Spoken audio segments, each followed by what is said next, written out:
ইফতারের পর আমাদের যে অস্থির লাগে এটার পিছনে সবচেয়ে বড় যে জিনিসটা দায়ী সেটা হলো অতিরিক্ত খাবার, ওভার ইটিং। যেটা আমি কাউকে বলি না যে আপনি ইফতারে রকমারি খাবার খায়েন না, বাট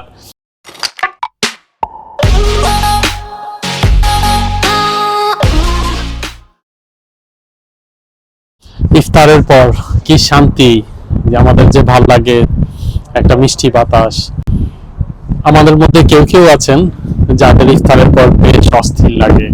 কেন লাগে আসুন এটাই জানি। ইফতারের পর আমাদের যে অস্থির লাগে এটার পিছনে সবচেয়ে বড় যে জিনিসটা দায়ী সেটা হলো অতিরিক্ত খাবার, ওভার ইটিং। যেটা আর আমরা ওভার ইটিংটা এই জন্য করি কারণ গ্রেলিন নামে একটা হরমোন, যেটা খুব বেশি মাত্রায় যখন বের হয় তখন আমরা বেশি ক্ষুধার্ত ফিল করি। আর বেশি ক্ষুধার্ত ফিল করার কারণে সামনে যখন এত রকমারি খাবার ইফতারে সাজানো হয় তখন আমরা না এটা কন্ট্রোল করতে পারি না। তখন আমরা কি করি?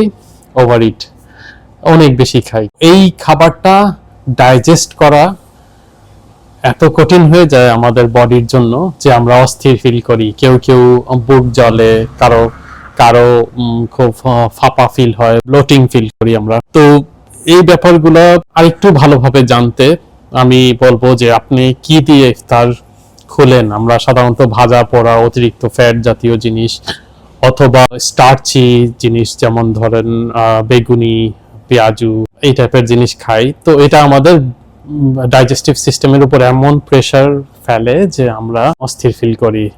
তো খাবারের পর এই অস্থির ফিল করাটা থেকে বের হওয়ার জন্য যেটা করতে পারেন, সবার আগে অল্প খান, নামাজ শেষ করে আসুন আবার খান।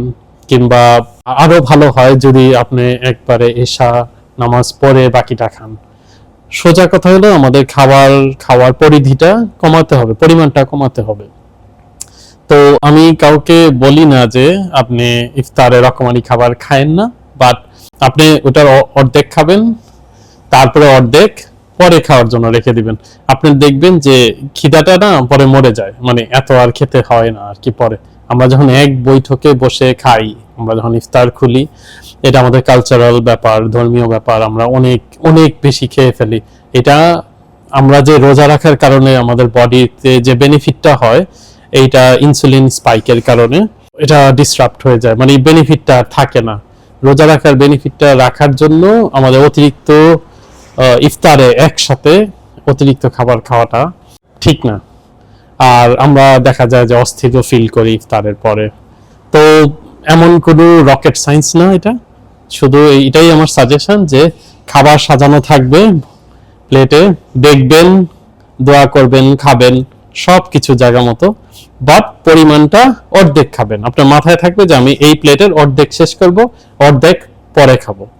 এই যে পরে খাবেন আপনি, এইভাবে আপনি আপনার এই অস্থিরতাটা খাবারের পর, রোজা খোলার পর যে আমাদের এই অস্থিরতাটা, এটা আপনি কমায় আনতে পারবেন। ইনফ্যাক্ট মোরলেস থাকবেই না। আর ব্ল্যাক কফি খেতে পারেন ইফতারের পর, এটা আপনাকে হেল্প করবে খানিকটা চাঙ্গা ফিল করতে। অ্যান্ড এই যে ভরা ভরা ভাবটা, এটা অনেকটা কম হবে। But over eating is the কি, মানে আমরা ওভার ইটিং করি দেখেই আমাদের অস্থিরতাটা লাগে। আর ভাজা পোড়া থেকে অবশ্যই ফলমূল কিংবা অন্যান্য যেগুলা পুষ্টিকর খাবার, ওটা বেটার অপশন। বাট আমি কালচারের এগেনস্টে যাব না। আমাদের কালচার হলো আমরা ইফতারে রকমারি আইটেম নিয়ে বসবো, ভাজা পোড়া খাবো, আমরা এটাই খাবো, খালি পরিমাণে অল্প। সবাই ভালো থাকবেন। Thank you.